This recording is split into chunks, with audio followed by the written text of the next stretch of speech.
మేము కూడా బొద్దింకలమే అని మొన్న జగన్మోహన్ రెడ్డి గారు ఆ తరహాలో మేము కూడా పోరాడుతాం అన్నారు. ఒక మాట డాట్స్ అన్ని కనెక్ట్ చేసుకుంటారండి. కనెక్ట్ చేసినట్టున్నారు, మీరు అలా ఆలోచన చూశారు కాబట్టి కనెక్ట్ చేసినట్టున్నారు. ఇది నెమ్మదిగా ఆ తరహా బొద్దింకలు దక్షిణాదికి కూడా విస్తరించి ఇక్కడ కూడా వాళ్ళకి డీప్ స్టేట్ ఇచ్చిన స్క్రిప్ట్ని అమలు చేసే కార్యక్రమం చేస్తున్నాయి. అంశాల వారీగా తమకి ఉన్న అవకాశాలని సందర్భాలని ఉపయోగించుకొని పెనట్రేట్ అవుదామనే ఆలోచన ఏదైనా కనిపిస్తుంది. ఇది ఒక డిఫరెంట్ యాంగిల్. ఈ కేసుకి అనుబంధంగానే తీసుకొని వచ్చి మాట్లాడుతున్నా. లేడీ ఎస్ఐ మీద కరెక్ట్గా అక్కడ కూడా ఒక lady police officer, she is a pregnant women అండి, ఆమె మీద అటాక్ చేశారు. సిజేపీ అని చెప్పుకుంటున్న అరాచక శక్తులు 2873 మంది అరాచక శక్తులు ఒకే చోట జమ అయ్యారు. ఒక అద్భుతమైన ఘట్టం అది. ఇంతమంది రౌడీ షీటర్లు, నేరగాళ్లు, రేపిస్టులు, మర్డరర్స్, డ్రగ్స్ కేసులు ఎదుర్కొంటున్న వాళ్ళు, దారి దోపిడీ వాళ్ళు, ఇంతమందిని ఒకే చోట జమ చేయించింది సిజేపీ అండ్ చీపురు పార్టీ కేజ్రీవాల్ పార్టీ, ఆమ్ ఆద్మీ. ఇక్కడ కూడా అదే తరహా సంఘటన జరిగింది. రెండు మీరు డాట్స్ కనెక్ట్ చేసి చూడండి సార్. సార్, ఏదైతే ఆ ప్రొటెస్ట్ ఢిల్లీ ప్రొటెస్ట్ లో ఒక మహిళా కానిస్టేబుల్ సుజాతనో సునీత అనేది పేరు, సబ్జెక్ట్ కరెక్షన్, ఆవిడకి బాగా గాయాలయ్యి ఆసుపత్రి పారి నిన్న చనిపోయారంట.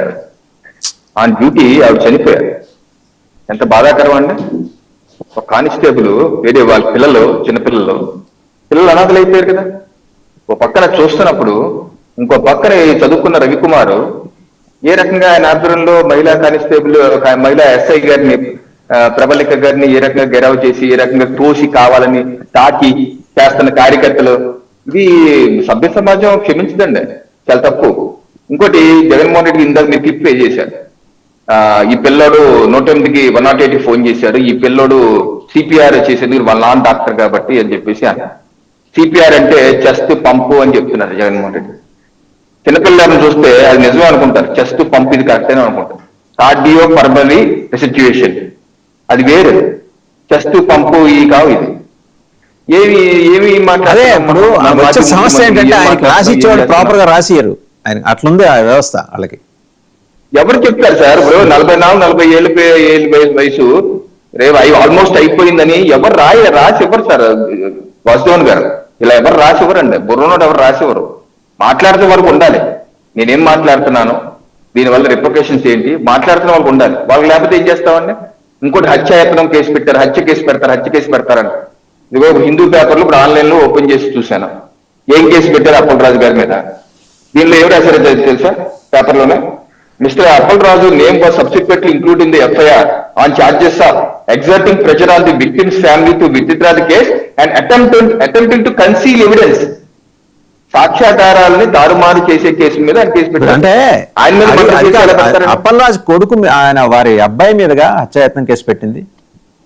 ఇప్పుడు ఈయన మీద ఒత్తిడి చేశాడు, ఆ కేసు వచ్చింది. బట్ వాళ్ళ అబ్బాయి మీద అయితే హత్యాయత్నం కేసు కదా పెట్టింది. అది కరెక్ట్, వాళ్ళ అబ్బాయి మీద కరెక్ట్. ఇప్పుడు యాక్సిడెంట్ అవుతుంది సార్. ఇప్పుడు సంవత్సరం క్రితం కూడా నేను కారు వెళ్తుంటే టక్కన వచ్చి గుద్దేశాడు, యాక్సిడెంట్ అవుతాయి. ఇప్పుడు యాక్సిడెంట్ లో వాడు చనిపోయినప్పుడు మనం ఏం చేయాలి? పోలీసుకి ఇంటిమేట్ చేయాలి. ఒక బాధ్యత మాజీ ప్రజాప్రతినిధిగా, మాజీ మంత్రిగా పోలీసుకి ఇంటిమేట్ చేయాలి. ఆ అబ్బాయిని అరెస్ట్ చేస్తుంటే వెంటనే 2 రోజులు బెయిల్ వచ్చేసేది. ఆ కేసు అది తీసి చెప్పుంటే. అలా చెప్పకుండా ఎప్పుడైతే సిద్ధార్థ అనే వ్యక్తిని పంపిస్తారో ఆ సిద్ధార్థ వ్యక్తి వచ్చి లొంగిపోయి నేను చేస్తాడు. ఇవన్నీ ఏంటంటే కుట్రకోణం అయిపోతుంది, పెద్ద కేసు అయిపోతుంది. ఇది సమస్య. మరొకటి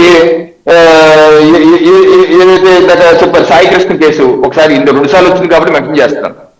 డెఫినెట్ గా ఆ జనసేన ఇన్ఛార్జ్ మీద ఆరోపణలు రావడం కరెక్టే, సెటిల్మెంట్ చేస్తారని చెప్పి. అయితే ఆ ఇన్ఛార్జ్ కూడా మనం కూడా టీవీ డిబేట్లు మాట్లాడుకున్న ఆ రోజు డిబేట్ లో ఆ ఇన్ఛార్జ్ కూడా వాయిస్ ఇచ్చారు, వీడియో ఇచ్చారు.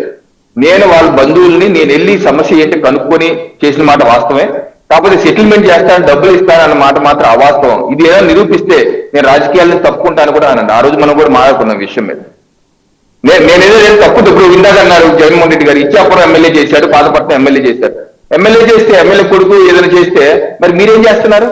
మా వరకు అయితే తెలియదు, కాకాయలు కూర్చొని మా వరకు అలా జరిగింది లేదు. మరి మీ పార్టీ ఏం చేస్తుంది? మీరు వెంటనే ఎక్స్పోజ్ చేయొచ్చు కదా, పోలీసులకు చెప్పచ్చు కదా, చెప్పకపోతే కోర్టుకి వెళ్ళొచ్చు కదా. కోర్టులో అయితే అప్పుడు అబాస్ పాల్ అనేది మా మేమే కదా, అబాస్ పాల్ అనేది మా ఎన్డీఏ కూటమే కదా అబాస్ పాల్ అయ్యేది. మరి మీరే అంటే ఒక నామ్ సెట్ చేస్తున్నారు. మనమేమన్నా రాజకీయ నాయకులు పిల్లలు అయితే ఇంక ఇలా మాట్లాడుకుంటూ పోతే అంటే రేపు రాజకీయ నాయకులు పిల్లలు పెళ్లి కూడా కావాలి. ఇంత దుర్మార్గుల రాజకీయ నాయకులు వాళ్ళ పిల్లలు అని చెప్పేసి సమాజంలో సామాజిక బహిష్కరణ కూడా చేస్తారు. చట్టాలు మన చట్టం ఎవరికన్నా ఒకటే సార్, సామాన్యుడికన్నా ఒకటే, ప్రధానమంత్రి కన్నా ఒకటే, ముఖ్యమంత్రి కన్నా ఒకటే.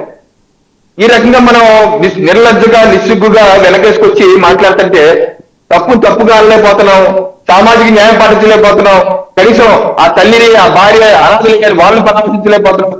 చెప్పచ్చు తప్పు లేదు, పసిపిల్లలు చేస్తే తప్పేదని. ఇప్పుడు కన్నా సార్ జగన్మోహన్ రెడ్డి గారు ఆలోచించుకోవాలి. రైట్. విజయ్ కిరణ్ గారు, ఇప్పుడు ఆయన ఒకటి చాలా ఇంటెన్షన్స్ చాలా స్పష్టంగా కనిపిస్తుంది. 1వ తారీఖు భోగాపురం ఇంటర్నేషనల్ ఎయిర్పోర్టు ప్రారంభోత్సవానికి బ్రహ్మాండంగా ఏర్పాట్లు జరుగుతున్నాయి. కరెక్ట్గా అదే టైం చూసుకొని ఇక్కడికి రావటం అనేది అంశాన్ని పక్కదో పట్టించి ఏంటంటే బీలిటిల్ గవర్నమెంట్, ప్రభుత్వాన్ని తక్కువ చేసి చూపించే కార్యక్రమాన్ని జగన్మోహన్ రెడ్డి గారు ఎత్తుకున్నారని మీ పార్టీ నాయకులు మిగిలిన వాళ్ళు కూడా ఆరోపిస్తున్నారు. అందులో కొంత సహేతుకమైన వాదన ఉంది. అంటే కొంత డిస్ట్రాక్ట్ చేయొచ్చు ఆ అంశం నుంచి ఇటువైపు. వాస్తవంగా భోగాపురం ఒక అద్భుతమైన ఎయిర్పోర్టు, 3 జిల్లాలకి, ఆ మాటకు వస్తే ఒరిస్సాకి కూడా కనెక్ట్ చేయడానికి అవకాశం. ఇప్పటివరకు ఉన్నది డిఫెన్స్ ఎయిర్పోర్ట్, మనకున్నది డిఫెన్స్ ఎయిర్పోర్ట్కి కొన్ని లిమిటేషన్స్ ఉంటాయి. మనం వాటికి లోబడే, వాళ్ళ నిబంధనలకు లోబడే ఉండాలి. ఇక్కడ ఏంటంటే international airport green field airport వస్తున్న క్రమంలో దీన్ని స్వాగతించాల్సిన అంశాన్ని పక్కన పెట్టేసి ఇలాంటివి ఎత్తుకుంటున్నారు అనే విమర్శ, ఆరోపణ మీ పార్టీ కానీ ఇతరులు కానీ ఈవెన్ సామాన్య జనాలకు కూడా అదే అభిప్రాయం ఉంది. నిజంగా ఆయన దీన్ని డైవర్ట్ చేయడం కోసం చేపట్టిన కార్యక్రమం, లేకపోతే ముందుగా అనుకున్న కార్యక్రమం ఇది? సార్, వారు డైవర్ట్ చేద్దామను